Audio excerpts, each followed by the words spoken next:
کہ ایک دن سلطان عبدالعزیز اپنے محل کی چھت پر چہل قدمی کر رہے تھے، کیونکہ سلطان کو خبر ملی تھی کہ مشرق کی سرحد کے قریب سلطان کے بازار کی طرف تاجروں کا بہت بڑا قافلہ آ رہا ہے، اور اس قافلے پر صلیبی حملے کر کے ان کا سامان لوٹنے کی منصوبہ بندی کر رہے ہیں۔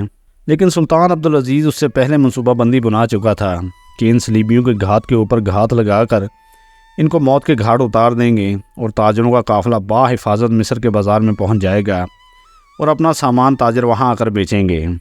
سلطان اپنے سب سے قریبی مشیر سے اس بات پر غور فرما رہے تھے کہ نیچے سلطان نے دیکھا کہ اچانک ایک عورت سلطان کے دروازے پر شور مچاتی ہوئی آ گئی۔ اس کے کپڑے پھٹے ہوئے تھے۔ اس کی حالت کو دیکھ کر محل کے دروازے پر موجود سنتری نے اس عورت کو واپس جانے کا کہا، لیکن وہ عورت روتے ہوئے کہنے لگی کہ میں سلطان سے ملے بغیر نہیں جاؤں گی۔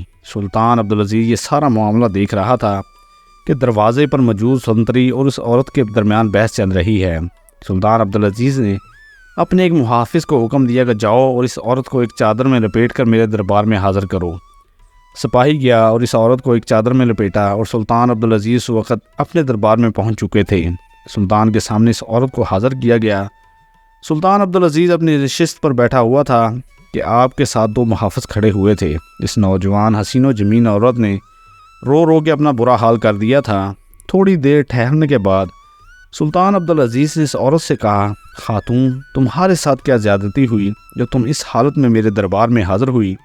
تو وہ عورت دوبارہ رونے لگی اور کہا، سلطان معظم، میں ایک فقیر نہیں ہوں، بھیک مانگ کر اپنا گزر بسر کرتی ہوں۔ ہماری زندگی خانہ بدوشیوں کی زندگی ہے، کبھی ایک جگہ جھگی لگاتے ہیں تو چند دنوں بعد دوسری جگہ۔ ہماری زندگی کسی امتحان سے کم نہیں، لیکن ہماری اتنی مشکل زندگی ہونے کے باوجود آپ کی رعایا میں موجود ایسے لوگ موجود ہیں جو ہمیں جینے نہیں دیتے۔ سلطان عبدالعزیز نے اس عورت کی حالت کو دیکھتے ہوئے کہا، خاتون، تم اپنا مدعا بیان کرو، آخر تمہارے ساتھ کس نے زیادتی کی؟ تو وہ عورت کہنے لگی، سلطان معظم، میں آپ کو تفصیل سے بتاتی ہوں۔ پھر وہ رو رو کر بتانے لگی، سلطان معظم، ہم جانوروں پر اپنا سامان لاد کر چلتے چلتے ہم نے ایک ایسی جگہ پر جا کر پڑاؤ کیا جہاں زمین ڈھلوان اور ریتلی تھی۔ وہ ایک ایسا علاقہ تھا جہاں لوگ اپنی کھیتی باڑی صرف بارش سے ہی کرتے تھے، کیونکہ وہاں کنویں کا پانی بہت زیادہ گہرا ہوتا ہے، اور اتنا پانی لوگ اس کنویں سے نہیں نکال سکتے جس سے کھیتی باڑی ہو سکے۔ ان کنووں سے صرف پینے کا پانی ہی نکالا جا سکتا ہے۔ جہاں ہم نے پڑاؤ کیا وہاں کئی سالوں سے بارش نہیں ہوئی، جس کی وجہ سے لوگوں کی کھیتیاں تباہ ہو گئیں۔ ہمیں پڑاؤ کیے ہوئے چند دن گزرے تھے کہ اچانک اتنی تیز بارش ہوئی کہ ہر طرف پانی ہی پانی تھا۔ ریتلی جگہ پر بھی پانی موجود تھا۔ لوگوں نے اس پانی کو ایک جگہ جمع کرنے کے لیے بند لگانا شروع کر دیے، لیکن ہوا یوں، اس طوفانی بارش میں ہمارا گدھا جو کہ ہمارے خیمے کے ساتھ بندھا ہوا تھا، وہ طوفانی بارش کی ڈر کی وجہ سے اس نے زور لگایا اور وہاں سے رسی توڑ کر کہیں بھاگ گیا۔ کیونکہ ہم بیکاری لوگ ہیں، میرا شوہر بھیک مانگنے کے لیے ساتھ والے گاؤں میں چلا گیا، میں گھر میں اکیلی تھی۔ وہ گدھا ہمارا سب سے زیادہ قیمتی گدھا تھا، کیونکہ ہم اس پر اپنا سامان لاد کر ایک جگہ سے دوسری جگہ لے جاتے تھے۔ جب میں نے گدھے کو اپنی جگہ پر نہیں پایا تو میں اس کو تلاش کرنے کے لیے ادھر ادھر دوڑنے لگی۔ میرے چونکہ بچے چھوٹے چھوٹے تھے، میں نے ان کو اپنے خیمے میں چھوڑا، گدھے کی تلاش میں نکل پڑی۔ چلتے چلتے میں ایک ڈھلوان کے اوپر چڑھی تو مجھے ایک جگہ نظر آیا کہ ایک بندہ پانی جمع کی ہوئی جگہ سے پانی نکال کر اپنے کھیتوں میں ڈال رہا تھا۔ میں نے سوچا ہو سکتا ہے کہ اس نے میرے گدھے کو یہاں کہیں جاتے ہوئے دیکھا ہو۔ جلدی جلدی اس کے قریب گئی تو میں نے اس آدمی سے پوچھا، بھائی کیا آپ نے یہاں سے ہمارے گدھے کو جاتے ہوئے دیکھا؟ تو اس آدمی کی پہلی نظر جب مجھ پر پڑی تو اس نے مجھ سے لجائی ہوئی نظروں سے دیکھنے لگا۔ اسے نہیں پتا تھا کہ گدھا کس طرف گیا، لیکن اس نے مجھے ایسے رستے لگا دیا جو کسی ڈھلوان جگہ پر جاتا تھا، اور اس نے کہا کہ اسی طرح ہی تمہارے گدھے کی نشانات جاتے ہیں۔ میں اسی طرف چل پڑی۔ چلتے چلتے میں ایک گہری جگہ پر پہنچ گئی۔ جب میں وہاں پہنچی تو وہاں کوئی گدھا موجود نہیں تھا، لیکن جب میں نے پیچھے پلٹ کر دیکھا تو وہ آدمی جو کہ اپنے کھیتوں کو پانی لگا رہا تھا، جس نے مجھے اپنے گدھے کے بارے میں غلط راستہ بتایا تھا، وہ میرے پیچھے آ گیا تھا۔ میں نے اسے پوچھا کہ تم یہاں کیا کرنے آئے ہو، اور تم نے یہاں گدھے کا کہا ہے، یا گدھا تو نہ ہے نہیں؟ تو اس نے کہا، مجھے تمہارے گدھے کا کچھ معلوم نہیں، میں تو تمہیں صرف ایک سنسان جگہ پر لے کر آنا چاہتا تھا۔ یہاں اس جگہ پر ہم دونوں کے علاوہ کوئی موجود نہیں، لہذا کسی کو شک بھی نہیں ہوگا۔ تم شکل سے بہت خوبصورت ہو اور میں تمہارے جسم سے لطف اٹھانا چاہتا ہوں۔ اس نے مجھے زنا کی دعوت دی اور اس کے بدلے میں مجھے اس نے گدھے کی قیمت کے برابر سونے کے سکے دینے کا وعدہ کیا۔ میں نے اس سے کہا کہ ہم ضرور فقیر لوگ ہیں، بھیک مانگ کر کھاتے ہیں، کھانا بدوش ہیں، ہمارا ایک جگہ ٹھکانہ نہیں، لیکن میں بد کردار نہیں ہوں۔ میں اپنا جسم تمہارے حوالے کبھی نہیں کر سکتی۔ میں اپنے شوہر کے ساتھ بے وفائی نہیں کر سکتی۔ لیکن وہ آدمی طاقتور تھا۔ میرے انکار کرنے کے باوجود اس نے مجھے وہاں سے جانے نہیں دیا اور وہ آ کر میرے جسم کے ساتھ چمٹ گیا۔ میں نے اسے اپنے ہاتھ چھڑانے کی بہت کوشش کی، لیکن اس نے مجھے وہاں جانے نہیں دیا اور اسی سنسان جگہ پر میرے کپڑے اتار کر میرے ساتھ بدکاری کرتا رہا۔ بہت دیر تک وہ میرے ساتھ بدکاری کرتا رہا۔ جب اس کی ہوس پوری ہو گئی تو اس نے مجھے چھوڑ دیا۔ میں نے اپنے کپڑے دوبارہ پہنے اور وہاں سے سیدھا اس کے ساتھ والے گاؤں کے قاضی کے پاس گئی۔ اس کو ساری صورتحال کے بارے میں بتانے کی پوری کوشش کی، لیکن قاضی صاحب نے میرے ساتھ ہوئی زیادتی کو نہیں دیکھا، بلکہ اس نے میری شکل و صورت اور میرے لباس کو دیکھا، اور قاضی صاحب نے مجھے وہاں سے دھتکار کر نکال دیا اور کہا کہ میں اتنا گیا گزرا قاضی نہیں ہوں کہ بکاریوں کے بھی اب مقدمے میں سنوں۔ اس کے سپاہیوں نے مجھے وہاں سے دھکے دے کر نکال دیا۔ اب میرے پاس کوئی راستہ موجود نہیں، لہٰذا مجھے کوئی راستہ جب نہ دکھائی دیا تو مجھے مجبور ہو کر آپ کے دربار میں حاضر ہونا پڑا۔ اب یہ ساری صورتحال وہ عورت بتا رہی تھی کہ اتنے میں سلطان کے سپاہی ایک آدمی کو پکڑ کر سلطان کے سامنے لائے، اور اس آدمی کا بھی کچھ مقدمہ اسی طرح کا تھا۔ اس نے جسم پر ایک چادر لپیٹی ہوئی تھی۔ جب اس عورت نے پلٹ کر دیکھا تو وہ یہ وہی نوجوان آدمی تھا جس نے اس کے ساتھ سنسان جگہ پر زیادتی کی تھی۔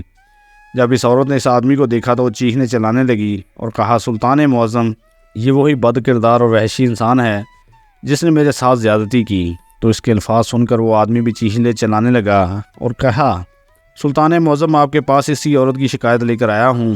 میں اپنے کھیتوں میں پانی لگا رہا تھا کہ اس کی نظر میری ایک خوبصورت گھوڑی پر پڑی، تو اس نے مجھے کہا کہ تم اپنی ہوس میرے جسم سے مٹا لو اور یہ خوبصورت گھوڑی مجھے دے دو۔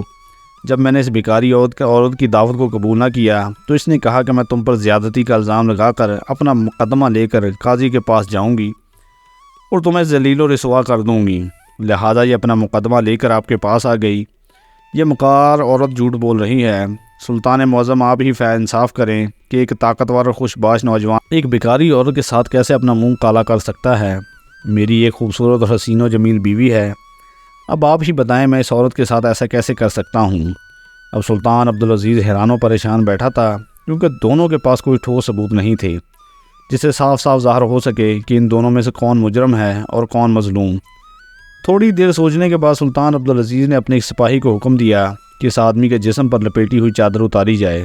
سلطان کے حکم پر سپاہی نے اس آدمی کے جسم پر لپیٹی ہوئی چادر اتار دی۔ اب سلطان عبدالعزیز نے اس آدمی کو ہر طرف سے بغور دیکھا اور کچھ دیر سوچنے میں مصروف ہو گئے۔ تھوڑی دیر گزرنے کے بعد پھر سلطان عبدالعزیز نے ایک کنیز کو بلایا اور حکم دیا کہ اس عورت کے جسم سے چادر ہٹا دی جائے۔ جب اس عورت کے جسم سے سلطان کے حکم پر چادر ہٹائی گئی تو سلطان عبدالعزیز نے اس عورت کو بغور دیکھا اور دیکھنے کے بعد پھر کنیز کو حکم دیا کہ اس عورت پر دوبارہ چادر لپیٹی جائے۔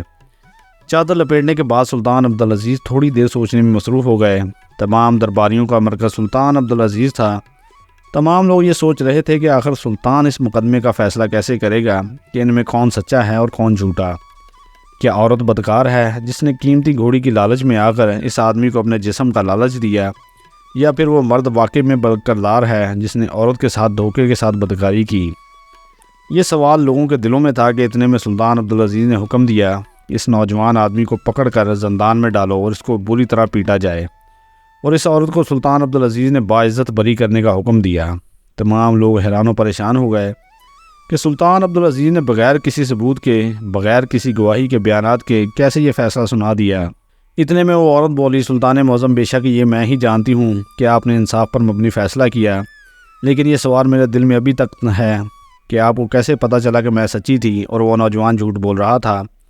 تو سلطان عبدالعزیز دبدبے لہجے میں کہنے لگا کہ جب میں نے اس آدمی کو دیکھا تو میں نے اس کے کپڑوں کو باغور دیکھا، تو جب میری نظر اس کے کپڑوں پر پڑی تو اس کے جسم پر سینے سے کپڑے پھٹے ہوئے تھے، یعنی ایسے لگا تھا کہ کسی نے اس آدمی سے اپنی جان چھڑانے کے لیے اس کے کپڑوں کو کھینچا ہو۔ تو پھر مجھے اس وقت میری نظر تیرے کپڑوں پر پڑی تو تیرے کپڑے پیچھے سے پھٹے ہوئے تھے، اور مجھے ایسے لگا جیسے کیسے بھاگتے ہوئے آدمی کو پیچھے سے کسی نے پکڑا ہو اور پکڑتے ہوئے اس کے کپڑے پھٹ گئے ہوں۔ جب میں نے یہ دونوں چیزیں دیکھیں تو مجھے اسی وقت پتہ چل گیا کہ اس آدمی نے جب آپ کو زنا کی دعوت دی اور آپ نے اس کی دعوت ٹھکرا دی تو اس نے آپ کو پکڑنے کی کوشش کی اور آپ نے بھاگنے کی، اور پکڑتے ہوئے اس نے آپ کے کپڑوں سے پکڑا تو آپ کے کپڑے پیچھے سے پھٹ گئے۔ اگر کپڑے آگے سے پھٹتے تو شاید میری سمجھ میں نہ آتا، لیکن جب میں نے دیکھا کہ کپڑے پیچھے سے پھٹے ہوئے تھے مجھے پتہ چل گیا کہ اس عورت کو پیچھے سے پکڑا گیا، اور جب میں نے اس کے کپڑے دیکھے تو مجھے اسی وقت محسوس ہوا کہ یہ کپڑے اس وقت پھٹ سکتے ہیں جب کوئی آدمی خود کو دوسری آدمی سے آزاد کرانے کی کوشش کرتا ہے، یعنی کہ اس نوجوان نے جب تمہیں پکڑا تو تم نے اس سے آزاد ہونے کی کوشش میں اس کے کپڑوں سے پکڑا تو اس کے کپڑے سینے سے پھٹ گئے، اور مجھے ان چیزوں سے پتہ چل گیا کہ سلطان عبدالعزیز کے سامنے یہ جو نوجوان کھڑا ہے یہ واقعی میں گناہ گار ہے، اور تم سچ بول رہی ہو۔ سلطان عبدالعزیز کے اس عقل مندانہ فیصلے کو دیکھ کر تمام لوگ بڑے حیران ہو گئے کہ سلطان عبدالعزیز نے کتنی ہی عقل مندی سے اتنے بڑے مقدمے کو بآسانی حل کر دیا۔ پھر سلطان عبدالعزیز نے اسی وقت قاضی صاحب کی طرف سپاہی بھیجا جس نے عورت کو اپنی عدالت سے دھکے دے کر نکالا تھا۔ سلطان کے حکم پر قاضی اسی وقت سلطان کے سامنے حاضر ہو گیا۔ سلطان نے جب اس عورت کے بارے میں پوچھا تو اس نے کہا کہ جی سلطان معظم، مجھ سے غلطی ہوئی، میں نے اس کو بیکاری سمجھ کر اپنی عدالت سے دھکے دے کر نکلوا دیا۔ تو سلطان نے اسی وقت اس قاضی کو عہدے سے برطرف کر دیا اور اس کو 6 ماہ کے لیے زندان میں بند کر دیا، اور اس عورت کو سلطان عبدالعزیز نے باعزت رہا کر دیا۔ اس نوجوان آدمی کو جس عورت کے ساتھ زیادتی کی تھی اس کو مقررہ دن پر اپنے منہ سے اعتراف جرم کرنے کے بعد ایک میدان میں تمام لوگوں کے سامنے شریعت کے مطابق سزا دی گئی، اور اس طرح سلطان عبدالعزیز کی سلطنت میں اس کے بعد کوئی ایسا واقعہ پیش نہیں آیا